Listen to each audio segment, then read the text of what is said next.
From a quirky student film to a cultural phenomenon, the Powerpuff Girls have captivated audiences with their unique blend of cuteness, chaos, and heroism. But how did these pint-sized crime fighters come to be? Let's rewind to the very beginning and explore the origins of Blossom, Bubbles, and Buttercup, the unexpected experiment that created them, and the vibrant world they protect. The original 1998 series origin story. The Powerpuff Girls didn't start as the sugary sweet heroes we know today. They actually began life as an edgy student film called Whoop-Ass Stew, created by Craig McCracken back in 1992 while he was at CalArts. Yeah, Whoop-Ass was literally in the title, which doesn't exactly scream kid-friendly TV. When Cartoon Network picked up the concept, the name got a wholesome makeover to the Powerpuff Girls, swapping the tough attitude for a more marketable brand, but the core idea stayed. 3 pint-sized girls with massive eyes and superpowers, ready to save the day. Visually, Blossom, Bubbles, and Buttercup were each coated with their signature colors early on: pink, blue, and green.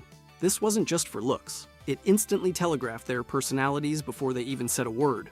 Blossom is the strategic, pink-clad leader. Bubbles plays the sweet, bubbly blue one, and Buttercup wears green, the tough, no-nonsense fighter of the trio. This simple but striking color code helped the girls stand out in a sea of cartoons and gave each a distinct identity that audiences could latch onto immediately. In the world of Townsville, their origin story is iconic. Professor Utonium attempts to craft the perfect little girls by mixing sugar, spice, and everything nice in a test tube. But here's the twist. He accidentally adds Chemical X, a mysterious mutagenic substance that explodes their powers into existence. This accident creates not 1, but 3 superpowered kindergartners who navigate the tricky balance of being children and superheroes simultaneously. Pokeokes. Kindergarten serves as their normal day-to-day schooling ground, grounding the girls in relatable childhood routines. Then, when danger strikes the city, they trade backpacks for capes and swoop into action, protecting Townsville from a revolving door of bizarre villains. The original series aired on Cartoon Network from 1998 to 2005, spanning 6 seasons, which is a pretty solid run in the fast-paced world of kids' cartoons. Along the way, there was a theatrical prequel movie in 2002 that dove deeper into how the girls first struggled with their powers, often causing more harm than good before becoming the heroes we root for. Specials and holiday episodes sprinkled in later helped to expand the universe even further. What made the show so special was how it balanced 2 seemingly opposite energies. The ultra-cute, pastel aesthetics of the girls and their constant, explosive bouts of violence. Buildings might crumble, monsters get pummeled, and chaos reigns. But it's all wrapped up in a playful, brightly colored package. This unique mix gave the series an edge, setting it apart from other kids' shows that either went full dark or stayed ultra-safe. Underneath all the action and laughs, the series also explored surprisingly complex themes like responsibility, identity, and family, thanks in no small part to Professor Utonium's earnest, but sometimes overwhelmed parenting. What's fascinating is how the original show emerged during a creative boom at Cartoon Network, a time when the channel was actively fostering fresh voices like McCracken's and giving young animators control to redefine what children's animation could be. The Powerpuff Girls joined the ranks of other cartoons that blended unusual styles and storytelling techniques, helping Cartoon Network cement its reputation as a playground for creative risks. So, yeah, from a cheeky college short called Whoop-Ass Stew to a full-fledged cultural phenomenon shaped by a perfect blend of innocence and chaos, the 1998 Powerpuff Girls struck a chord that still resonates. We first got the origin that planted the seed for everything: a nutty scientist, a lab accident, and 3 girls trying to survive kindergarten and monsters at the same time. But if you think the girls had it easy, keeping Townsville safe, wait until we dive into the villains and threats they faced day after day. Townsville's enemies weren't just your average bad guys. They added layers of complexity, comedy, and even camp that defined a huge part of the show's appeal. Next up, major villains and recurring threats. Major villains and recurring threats. Townsville isn't just a city. It's basically a non-stop villain convention with hundreds of foes showing up to cause chaos. Some goofy, others genuinely sinister. This rogues gallery is one of the richest in cartoons, packed with monsters, mad scientists, and strange supernatural beings, reflecting the show's wild mix of slapstick and real stakes. Take Mojo Jojo, easily the most iconic villain and the girls' main nemesis. What's wild is he started as Professor Utonium's lab monkey, turned super intelligent through Chemical X, but also filled with bitterness. That giant brain inside the ridiculous glass dome screams, "Mad Scientist," and his schemes usually involve elaborate tech plots to conquer Townsville. But here's the kicker. He's not just a generic villain spouting nonsense. Several episodes in the prequel film reveal his loneliness and jealousy. Like, hey, I was the professor's favorite until these girls showed up. Classic replaced by heroes drama, except the replacements have laser eyes. Mojo's non-stop rambling monologues are both hilarious and oddly sympathetic, making him a perfect mix of menace and comic relief. Then there's him, perhaps the weirdest and most unsettling villain. Picture a demonic figure dipped in camp, dripping with queer-coded symbolism, high heels, fake eyelashes, and a voice that can flip from falsetto to a bone-chilling growl in seconds. Him uses mind games and emotional manipulation instead of weapons, targeting the girl's fears and doubts. His episodes are darker, mixing unsettling horror vibes with tongue-in-cheek flamboyance. Him's ambiguous gender presentation made him a queer icon for many fans, sparking debates on representation. Does queer-coded villainy reinforce harmful tropes, or is him a subtle nod to gender nonconformity, way ahead of a 90s kids show? Either way, his camp menace still has fans debating decades later. Sedusa takes villainy into femme fatale territory. Her weaponized hair and seductive tricks riff on classic dangerous woman tropes, mixing Medusa and noir sirens. She manipulates Townsville from within, often exploiting the mayor's clueless crush or the girl's trust. Sedusa's episodes juggle sexual tension, trickery, and hazardous femininity, chaotic but thematically rich. She proves villainy isn't just brute force. It can be a web of lies and social games. Princess Morbucks opposes the girls from a totally different angle: spoiled wealth and entitlement. She's a rich kid who desperately wants to join the Powerpuff Girls, no joke, but reacts to rejection with tantrums and villainous schemes funded by her clueless dad's money. Princess Morbucks, with her pink tiara and bratty attitude, is a sharp satire of class privilege and corporate greed. When your superpower is daddy's credit card, but you still get beaten by kindergarten heroes, that's a lesson money can't buy everything, not even hero status. What's fascinating is how these villains don't just function as punching bags for the girls' powers. They embody cultural anxieties and gendered archetypes. Mojo Jojo channels fears of unchecked science and AI gone rogue. Him personifies queer-coded otherness, unsettling but mesmerizing. Sedusa captures the dangerous allure and social ambivalence around female sexuality. Princess Morbucks critiques capitalist entitlement and privilege. This layered approach means these villains offer more than laughs. They act as reflections of psychological and societal tensions beneath the bright colors and zany antics. The show also thrives on its rotating cast of recurring villains and gangs, like the Gangrene Gang and Fuzzy Lumpkins. These groups pop up enough to feel like Townsville's ecosystem, building continuity that raises emotional stakes beyond simple fight scenes. The girls don't just punch monsters, they face ongoing moral and relational challenges. Negotiating grudges, understanding motives, and dealing with collateral damage give the show texture and depth. Fan communities run wild with this huge gallery, passionately ranking villains by threat level, design, and story impact. Heated debates rage over who's truly the most dangerous or funniest defeat. It's competitive, like sports, but with cartoon psychopaths and mad scientists. These arguments keep the villains alive as cultural icons long after episodes air. Visually and thematically, the villains balance absurd comedy with real menace. Their designs are impossible and memorable, over-the-top colors, crazy shapes, theatrical personalities, yet the stakes feel real. Townsville really is in trouble if the girls slip up. This blend of absurdity with thematic richness keeps the show fresh, letting it switch between laugh-out-loud silliness and moments that make you pause. In the end, the villains are more than bad guys in weird costumes. They shape the show's identity with humor, horror, social critique, and emotional depth. Mojo Jojo's tragic bitterness, Him's queer menace, Sedusa's dangerous femininity, and Princess Morbucks' spoiled pride create a rogues gallery as compelling and complex as the heroes they fight. If you think the villains carry all this weight, wait until you see how the girls themselves grow through these battles.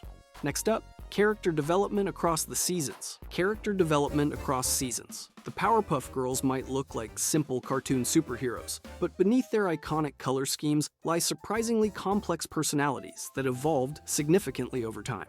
Blossom, the pink-clad leader, is the flawless perfectionist and strategic brain who tries to keep things under control at all times. She can be bossy and demanding, often clashing with her sisters over the best way to handle problems, but deep down she genuinely wants to do what's right for Townsville and her family. Then there's Bubbles, the bubbly blue one whose adorable, innocent vibe brilliantly conceals a fierce and fearless strength that shocks both villains and fans alike. Don't let that cute, giggly exterior fool you. She's no pushover and often surprises people with her bravery and emotional depth. Finally, Buttercup in green is the tough, fiery tomboy, impulsive, aggressive, and always ready to throw down at a moment's notice. But her rough edges hide a deeply loyal and protective nature whenever her sisters are threatened. This trio follows a classic superhero archetype: leader, heart, and muscle. But what makes the Powerpuff Girls special is how the show carefully peels back these broad brushstrokes over 6 seasons, gradually complicating and refining them. Blossom wrestles repeatedly with her need to be perfect, learning to balance control with humility, sometimes stepping back and listening instead of trying to command every situation. Bubbles reveals surprising layers beyond just cute, with moments of vulnerability and raw power shining through, a sweetness that doesn't preclude fierce determination. Buttercup's impulsiveness and quick temper both create conflict and force personal growth, as she experiences firsthand the consequences of acting first and thinking later. Instead of rushing character arcs or hammering heavy serialization, the show employs a slow burn approach, weaving growth subtly across episodic stories that ask bigger questions. What does it mean to be a hero, a sister, a kid trapped between normal childhood struggles and insane superpowers? The 2002 theatrical movie takes this evolution to another level by diving deep into the girls' origins, the chaotic, difficult period right after their creation. Unlike the polished heroes we know from the series, the girls in the movie are wildly out of control, accidentally causing massive destruction just from playing around. Townsville views them with fear and suspicion, and their early battles with Mojo Jojo leave the city in upheaval. This darker, more emotional take explores trauma, fear, and the struggle for acceptance in a way the series only hinted at. It shows the girls not just learning to harness their powers physically, but also growing emotionally, handling frustration, jealousy, and alienation before transforming into confident protectors. The movie pumps grit and real stakes beneath the sugary, cartoonish surface, giving us a more human story tucked inside their fantastical world. It's the kind of origin story that asks, what happens when you don't start out perfect, but have to become heroes anyway? Supporting characters also receive significant development throughout the franchise. Professor Utonium begins as the somewhat clueless scientist dad, often fumbling in his attempts to parent superpowered kids. Yet, over time, we see him grow into a more competent, caring figure, learning to balance his natural worry for the girls' safety with the importance of letting them take risks and make their own choices as independent heroes. Ms. Bellum, the ever-understated adult powerhouse who advises the girls and the mayor, gains subtle narrative weight too, despite her face remaining a mystery. The mayor might stay the bumbling comic relief on the surface, but occasional episodes reveal surprising moments of bravery or insight, reminding us that Townsville's survival often depends on luck and resilience as much as on its pint-sized defenders. The international adaptations bring fresh, fascinating dimensions to these characters. The Japanese anime Powerpuff Girls Z completely reimagines the trio as ordinary schoolgirls who transform into heroes through a mysterious chemical called Chemical Z. This retelling leans heavily into classic magical girl and anime tropes, complete with elaborate transformation sequences, school drama, and emotional character arcs, making the main cast feel less like prefab archetypes and more like relatable teens juggling ordinary life with extraordinary responsibilities.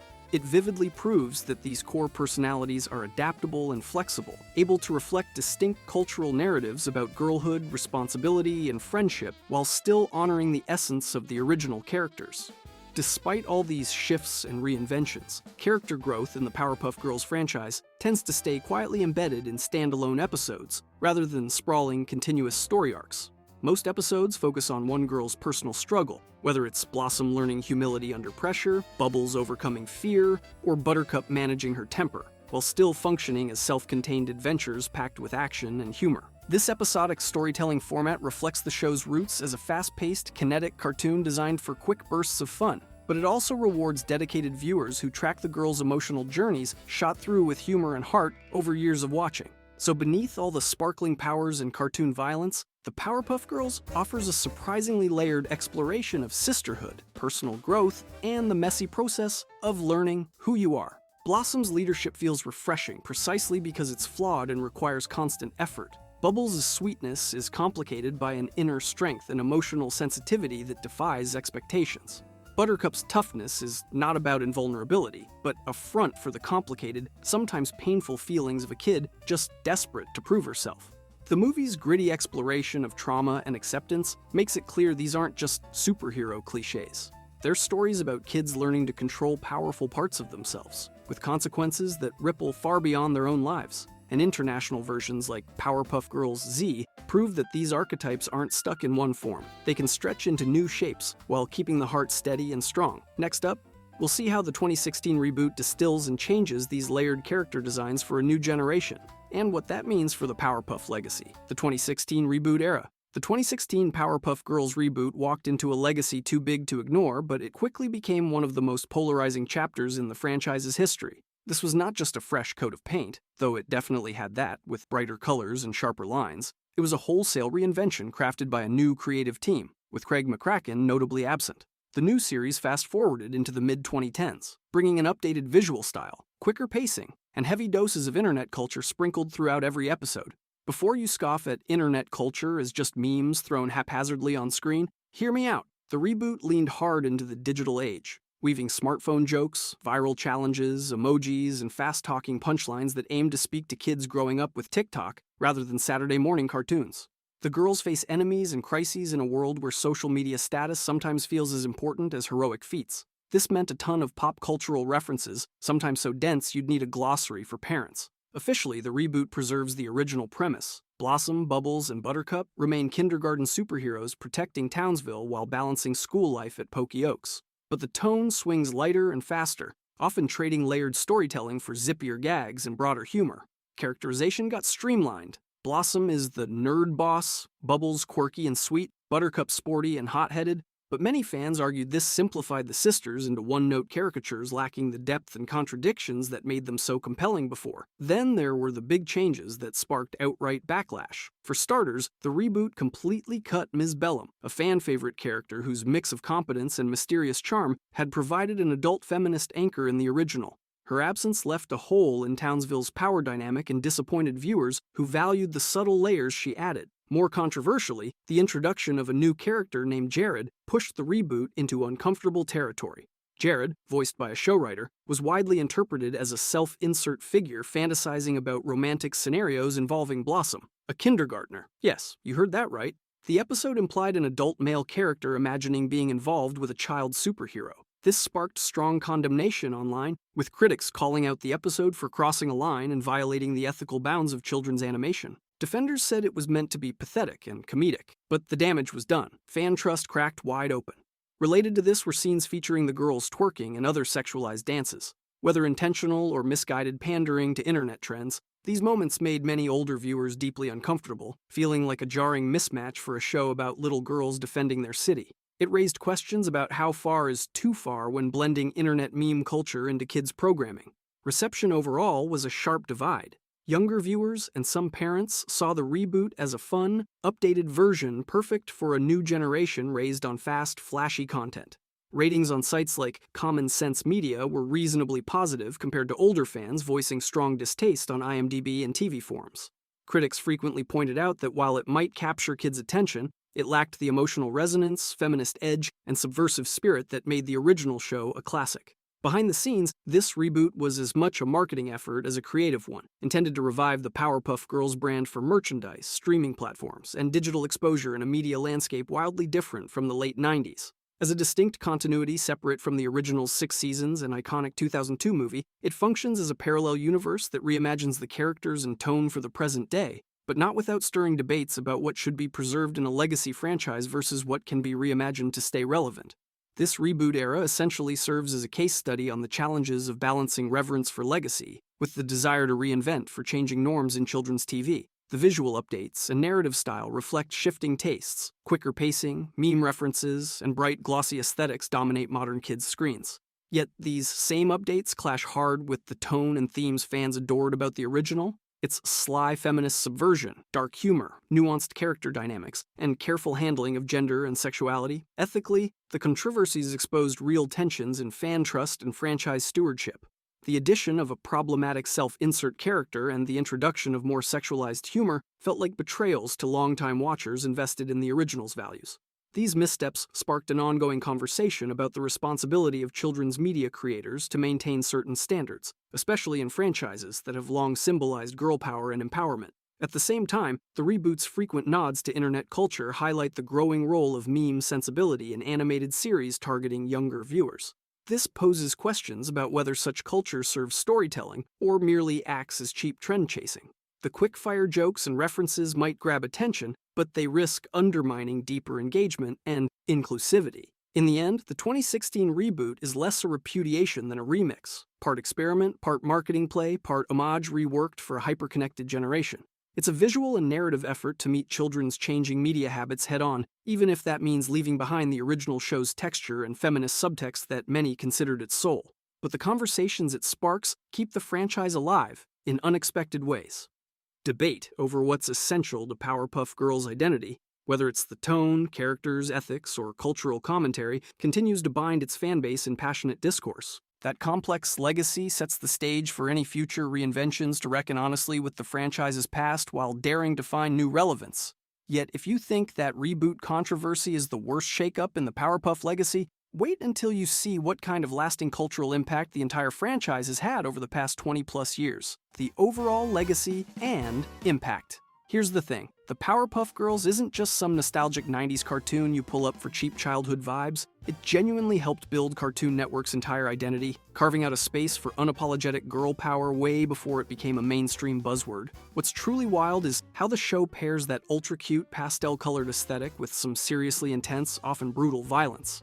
These toddlers in dresses punch, blast, and demolish villains with a ferocity that flips the whole sugar, spice, and everything nice mantra on its head. The innocence of kindergarten kids and the sheer savagery of their crime fighting don't just coexist. They define the show's unique, subversive edge that set it apart in a crowded cartoon landscape. Before you dismiss it as silly action for kids, this cartoon layers on a heavy dose of satire. Episodes don't just feature colorful battles. They also mock politics, poke fun at outdated gender roles, and lampoon consumer culture with a biting sharpness usually found in late-night comedy shows. But here, it's all wrapped up in bright colors, big-eyed characters, and catchy theme songs. Take the mayor, for instance. His bumbling incompetence is a razor-sharp skewering of bureaucratic inefficiency that somehow still fits in a kid's show. Princess Morbuck's channels unchecked entitlement like a walking, talking critique of wealth and privilege, hilariously spoiled and wildly out of touch. Then there's Ms. Bellum, forever half hidden from view, which signals a complicated tension in how female power is recognized but also deliberately obscured. She's competent, smart, and the real brains behind the mayor, yet she's visually sidelined, throwing light on some fascinating contradictions in how women's roles were portrayed on TV at the time. Now, nobody talks nearly enough about how groundbreaking the show actually was with queer representation, especially considering it aired in the late 90s when that was practically taboo in kids' programming. Sure, it was coded and nuanced rather than explicit, but you only have to look at him, the devilishly flamboyant villain who's basically a walking, talking camp icon. With his gender-bending traits, high-pitched voice, and creepy charisma, Chaim has sparked a lot of debate. Was the show giving queer representation in an era when there was almost none? Or did it reinforce negative stereotypes by casting a flamboyantly gay-coded villain as the big bad? Him became a queer icon for many fans who saw him as a symbol of difference and otherness reclaimed, while others worried his evil role linked queerness to menace. That duality perfectly captures the complicated, often contradictory ways cartoons approach diversity, especially in shows with a kid-friendly front but adult undertones buried underneath. Community nostalgia overwhelmingly favors the original 1998 series, turning it into a cultural touchstone that fans hold dear with near religious devotion. This nostalgia isn't some vague, warm feeling. It actively shapes the entire discourse around the franchise in the present. When the 2016 reboot arrived, it faced immediate backlash for losing much of the original's subtle complexity, satire, and emotional depth. Controversial moves like the inclusion of Jared, a painfully on-the-nose self-insert character, felt like a betrayal to fans, pulling away years of goodwill and hardcore loyalty. The original series layered storytelling, sharper satirical nuance, and complex character dynamics set a high watermark, and fans protect that legacy fiercely. They don't just want a new version, they want the original spirit preserved or at least honored. But the Powerpuff legacy doesn't just live in the past. It's inspired a whole wave of women-led cartoons that followed, paving the way for shows that dare to mix empowerment, humor, and action. It's tough to overstate how much it influenced later successes that put strong young female leads front and center, blending playful charm with genuine grit. Internationally, adaptations like Japan's Powerpuff Girls Z demonstrate the concept's incredible flexibility and global appeal, taking the core idea and transforming it into something fresh, while keeping the essence intact. The girls' blend of innocence and savagery remains a fascinating balance, celebrating empowerment but never completely ignoring the ethical questions that come with mixing childhood innocence and violent action. It's a tricky tightrope the franchise keeps walking, never settling into easy answers. What's even more impressive is how the impact of the Powerpuff Girls is still unfolding today. New generations continue to be introduced to versions of the girls through various media, video games, merchandise, streaming reboots, ensuring that their story stays relevant and resonant. Meanwhile, the outstanding debates about representation, queer coding, and the ethics of cartoon violence keep the franchise culturally alive instead of letting it fade into just another dusty relic from the past.